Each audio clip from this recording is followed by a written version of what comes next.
మీకు స్పోర్ట్స్లో మంచి టాలెంట్ ఉందా? గవర్నమెంట్ జాబ్ సంపాదించడం మీ కల? అయితే నార్థర్న్ రైల్వే మీకోసం ఒక అద్భుతమైన అవకాశం తీసుకొచ్చింది. ఈ స్పెషల్ రిక్రూట్మెంట్ ఏంటో, దాని వివరాలేంటో ఇప్పుడు చూసేద్దాం. అవును, మీరు విన్నది కరెక్టే. ఇవి పర్మనెంట్ రైల్వే జాబ్స్, మంచి జీతం ఉంటుంది. అన్నింటికంటే ముఖ్యంగా ఎలాంటి రాత పరీక్ష లేదు. ఇది చాలామందికి పెద్ద రిలీఫ్ కదా. అయితే ఇక్కడ ఒక చాలా ముఖ్యమైన విషయం ఉంది. ఈ ఉద్యోగాలు అందరికీ కాదు. ఇవి కేవలం స్పోర్ట్స్ కోటా కింద మాత్రమే భర్తీ చేస్తున్నారు. అంటే మీ దగ్గర గుర్తింపు పొందిన స్పోర్ట్స్ సర్టిఫికెట్లు ఉంటేనే మీరు దీనికి అర్హులు అన్నమాట. సరే, మరి ఈ ఉద్యోగాలకు ఎవరు అప్లై చేసుకోవచ్చు? దానికి కావలసిన బేసిక్ రిక్వైర్మెంట్స్ ఏంటో ఇప్పుడు క్లియర్గా తెలుసుకుందాం. ముందుగా అప్లై చేసేవాళ్లు తప్పనిసరిగా భారత పౌరులై ఉండాలి. ఇక వయసు విషయానికొస్తే జనవరి 1, 2026 నాటికి మీ వయసు 18 ఏళ్లు నిండి 25 ఏళ్లలోపు ఉండాలి. అబ్బాయిలు, అమ్మాయిలు ఇద్దరూ అప్లై చేసుకోవచ్చు. మరో మంచి విషయమేంటంటే ఎలాంటి వర్క్ ఎక్స్పీరియన్స్ అవసరం లేదు. ఇది చాలా చాలా ముఖ్యమైన పాయింట్. దయచేసి గమనించండి. ఏజ్ లిమిట్ విషయంలో ఎలాంటి మినహాయింపులు లేవు. ఏ కేటగిరీ అయినా సరే 18 నుంచి 25 ఏళ్ల మధ్యే ఉండాలి. ఏజ్ రిలాక్సేషన్ అస్సలు లేదు. ఇక్కడ మొత్తం 16 రకాల క్రీడలకు అవకాశం కల్పించారు. కొన్ని ఉదాహరణలు చూస్తే athletics, women's cricket, men's football, kabaddi, hockey ఇలా చాలా క్రీడలున్నాయి. వీటిలో మీరు రాణించి ఉంటే ఇది మీకోసమే. ఈ మొత్తం నోటిఫికేషన్కి ఇదే కీ పాయింట్. మీరు స్పోర్ట్స్లో పార్టిసిపేట్ చేసి దానికి సంబంధించిన అఫీషియల్ సర్టిఫికేట్ పొంది ఉండటం కంపల్సరీ. అది స్కూల్ లెవెల్ అయినా, కాలేజ్ లెవెల్ అయినా సర్టిఫికేట్ ఉంటేనే మీరు ఎలిజిబుల్.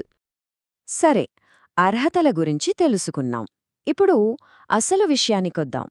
ఉద్యోగాల స్థాయిలెలా ఉన్నాయి, వాటికి కావలసిన క్వాలిఫికేషన్ ఏంటి, ఇంకా జీతమెంతొస్తుంది, ఆ వివరాలు చూద్దాం. ఇక్కడ చూడండి, ఈ టేబుల్లో చాలా క్లియర్గా ఉంది. లెవెల్ 2, 3 పోస్టులకు జస్ట్ ఇంటర్ పాస్ అయితే చాలు. స్టార్టింగ్ శాలరీనే సుమారుగా 45 నుంచి 50 వేల వరకు ఉంటుంది. అదే లెవెల్ 4, 5 పోస్టులకు అయితే ఏదైనా డిగ్రీ ఉండాలి. వీళ్ళకి జీతం 65 నుంచి 70 వేల మధ్యలో ఉంటుంది. చూశారుగా, శాలరీలు కూడా చాలా అట్రాక్టివ్గా ఉన్నాయి. ఇంకో గుడ్ న్యూస్ ఏంటంటే ఇవి టెంపరరీ లేదా కాంట్రాక్ట్ జాబ్స్ కావు. సెలెక్ట్ అయిన వాళ్లకి 2 ఏళ్ల ట్రైనింగ్ ఉంటుంది. ఆ తర్వాత ఇవి పర్మనెంట్ గ్రూప్ సి పోస్టులుగా కన్ఫర్మ్ అవుతాయి. So job security guarantee. సరే, జాబ్ పర్మనెంట్, శాలరీ బాగుంది, అన్నీ బాగున్నాయి. మరి సెలక్షన్ ప్రాసెస్ ఎలా ఉంటుంది? రాత పరీక్ష లేదు కదా. మరి అభ్యర్థులను ఎలా సెలెక్ట్ చేస్తారు? ఆ ప్రాసెస్ ఏంటో ఇప్పుడు తెలుసుకుందాం.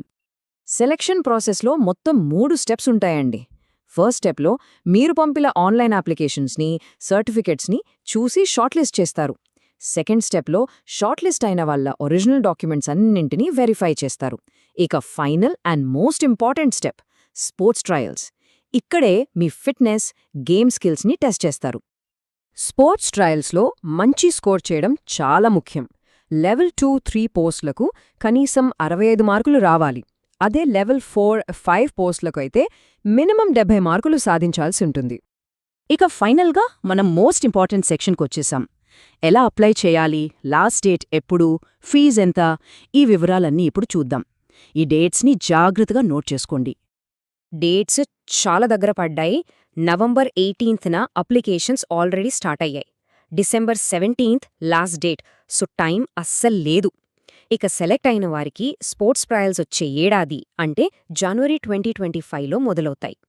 ఎస్సీ, ఎస్టీ, మహిళలు, మైనారిటీలు, ఇంకా ఈబీసీ కేటగిరీల వాళ్లకు అప్లికేషన్ ఫీజు కేవలం 250 రూపాయలు. ఇక్కడొక మంచి విషయమేంటంటే వీళ్ళు స్పోర్ట్స్ ట్రయల్స్కి అటెండ్ అయితే చాలు, ఈ ఫీజు మొత్తం వాళ్ళ అకౌంట్లోకి రీఫండ్ అయిపోతుంది. సో ఫీజు వెనక్కొచ్చేస్తుందన్నమాట. ఇక మిగిలిన కేటగిరీల వాళ్లు 500 రూపాయలు చెల్లించాలి. వీళ్లు కూడా ట్రయల్స్కి అటెండ్ అయితే అందులో 400 రూపాయలు రీఫండ్ చేస్తారు. అంటే వాళ్లకు అసలు ఫీజు కేవలం 100 రూపాయలే పడుతుంది. ఒక విషయం గుర్తుపెట్టుకోండి, అప్లికేషన్స్ కేవలం ఆన్లైన్లో మాత్రమే సబ్మిట్ చేయాలి. ఆఫ్లైన్లో గానీ వేరే ఏ పద్ధతిలో పంపినా యాక్సెప్ట్ చెయ్యరు. సో మీ స్పోర్ట్స్ టాలెంటే మీ గవర్నమెంట్ జాబ్ కలను నిజం చెయ్యగలదేమో. మీ క్రీడా విజయాలే రైల్వేస్లో ఒక మంచి కెరియర్కు దారి చూపించొచ్చు. ఒక్కసారి ఆలోచించండి.